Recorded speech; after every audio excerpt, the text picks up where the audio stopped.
I'd say Governor Haslam's chances for a second term are about as good as they possibly could be.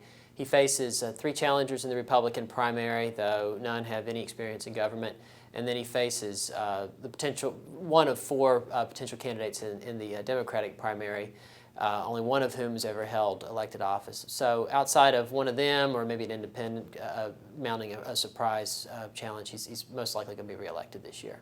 Well, TennCare has been a very difficult problem that he's faced throughout his first term. The federal government Affordable Care Act calls for expanding it to about 175,000 more Tennesseans. He's got a legislature in which most of the members have run on a platform of opposing the Affordable Care Act in any way.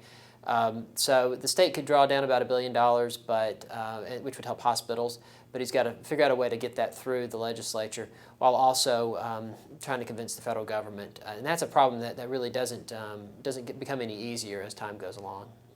The second term, it looks like he's going to be focusing a little bit more on higher ed than he did in the first term. The first term was very much dominated by questions such as Common Core, teacher accountability, things like that. The second term, it's looking like he's going to focus on things like community college and the four-year colleges, increasing graduation rates.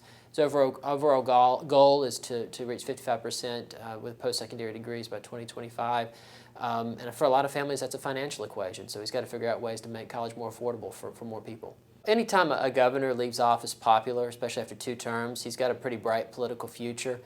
There's some thought that he might run for Senate 2018 when he would be 60 years old. That's when Bob Corker's seat would be up for election. There's also some thought that he could be a running mate in 2016, as soon as 2016, but also possibly a presidential candidate in 2020. He's already getting some national attention, particularly for this free community college initiative that he launched. So, any kind of successes like that, solving the TennCare problem, that could really catapult him to a contender for national office.